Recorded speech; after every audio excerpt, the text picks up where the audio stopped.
When I played the Altars demo, I thought it was really bare bones with its mechanics, and I thought that was just because it was a demo. But the more I play the Altars full release, the more it feels like that's just how the game is. You know, kind of bare bones survival with some base building and a very interesting story and setting. These are just my thoughts and opinions on the Altars after about 10 hours of gameplay. Well, maybe not even that. The thing that I think the Altars does best is its story. The basics of the story are you play as Jan Dolsky, a builder who joined this company and was sent into space with a crew to search for rupidium. It's like a special kind of ore that's either on planets or asteroids or something. I'm not sure exactly where we are, but it's a very desolate, like, planet, asteroid type thing. And when you're landing, the other 3 crew members that you went on this mission with mysteriously died, and you're the only survivor. You get to your base, then you have to find resources in this small area, and you find a vein of rupidium. You take it back to your ship, call the company, they tell you to use the quantum computer, and to basically clone yourself, or like make a variant of yourself. An alternate, or alter if you will, that made a different choice at a specific memory, and it changed their whole life from what yours is. Like, each of the alternates within this story feels interesting, and like, actually like a fully different person, not just, you know, a clone, I would say. Like, they're not entirely the same as the main character with, you know, a slight different, you know, appearance and maybe a couple like different opinions. No, they're entirely different. Like, entirely different dispositions and outlooks on the current situation, and it's interesting. Like, each of them just feels good to talk to and to learn more about their branched life experiences. And I think 11-bit did a really good job with their story and their characters. It's a really interesting concept for a game, and I'm curious to see where it goes as I get farther into the story. I'm just finishing up Act 1 and starting on to Act 2. Before I talk about the mechanics or anything else, I need to talk about the elephant in the room. The game's performance. The Altars' performance, for me, is shit. And I have no clue why. I've been changing settings around, shutting off anti-aliasing, turning it back on, turning on and off motion blur, knocking down my graphics settings from ultra to high, and nothing has worked to fix this game's performance for me. It is my biggest gripe with the game. Okay, so I know you're gonna call me a liar on this. You're gonna call bullshit on this. But I swear to God, it does not look like the recordings. Like, when I'm playing the game and it's on my monitor, everything that I'm talking about is how the game is looking for me. And I don't know why it is coming across differently in the recordings. I don't know if it's because I'm duplicating my screen that it's actually like coming out decently fine on the recordings, but it's coming out, you know, kind of crappy looking on my normal monitor. Like, I don't know if that's the reason for it. Like, if I was still using my 1080 Ti, I could, you know, attribute it to that and be like, okay, yeah, this kind of sucks, but I'm getting through it. But with this new RX 7800 XT, I don't understand what is going on.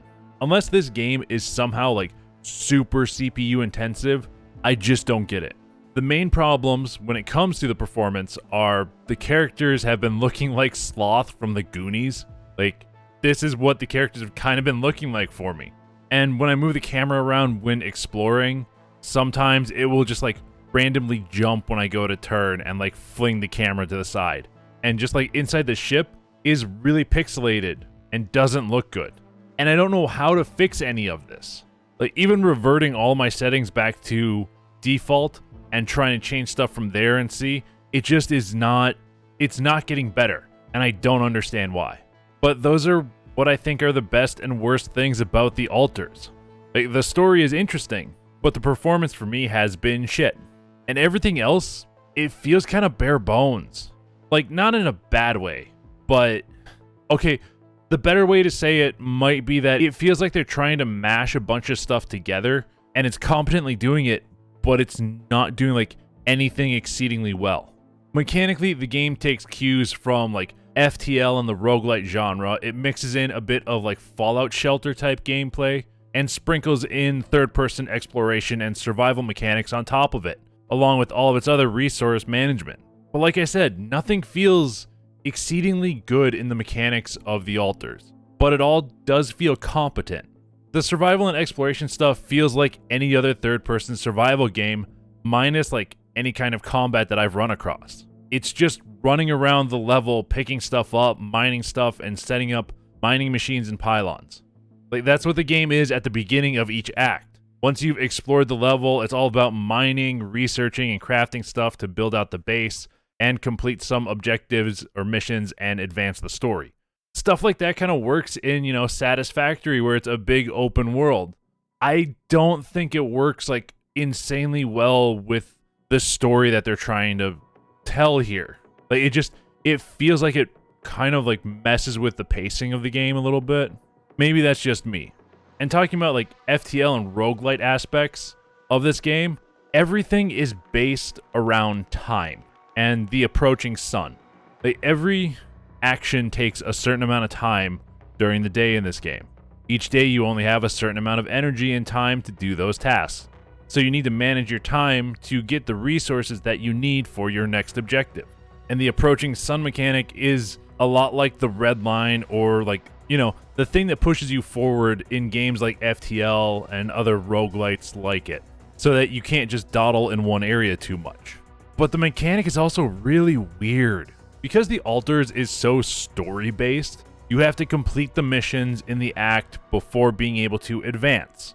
So the sun mechanic isn't actually pushing you to go faster, or like, make difficult decisions on what to get and what you can get now and what you should get later. Like, it just feels like you can delay as much as you want with completing missions, and the sun approaching text won't show up until you've done enough to advance the story.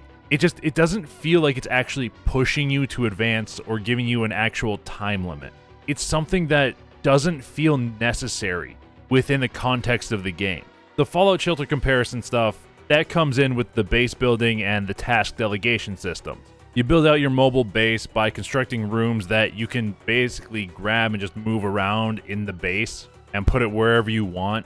And then you can also assign your altars to work in that room if it produces something. Like the research lab produces research, workshop produces whatever you queued up, kitchen produces food, stuff like that. Each room has a certain purpose, and there's 2 costs associated with each room. One is your building cost, what materials you need to construct it and how much of it. And the second is how much organics it takes up. In each act, you can only store a certain amount of organic resource, depending on like the tier of your base.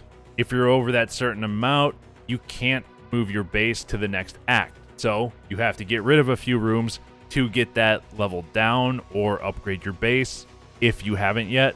And that also kind of breaks the flow of the story, I feel like. Just a little bit. It just breaks it. It breaks the pacing of the game a tiny bit there, because it's like, okay, I only have this many days before the sun gets here, but I have to collect a bunch of resources. And that, honestly, that could maybe soft lock you. Possibly. All in all, I think The Altars is a decent resource management game. I think its strongest point is the story they're telling, at least through Act 1, and the interactions with the altars. While the gameplay is okay, it's not exceptional. And it feels like there are mechanics that just were kind of shoved in there, and it doesn't feel like it's a natural progression to have them in there, like the sun mechanic. That just kind of, it feels like it messes with stuff, and it just kind of breaks the pacing of the game.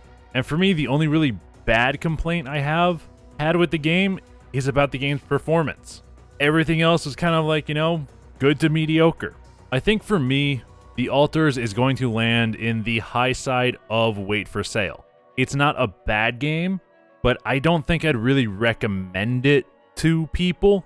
If you don't have Game Pass, which is where I'm playing it, I'd tell you to wait for a sale, at least in my own opinion of the game.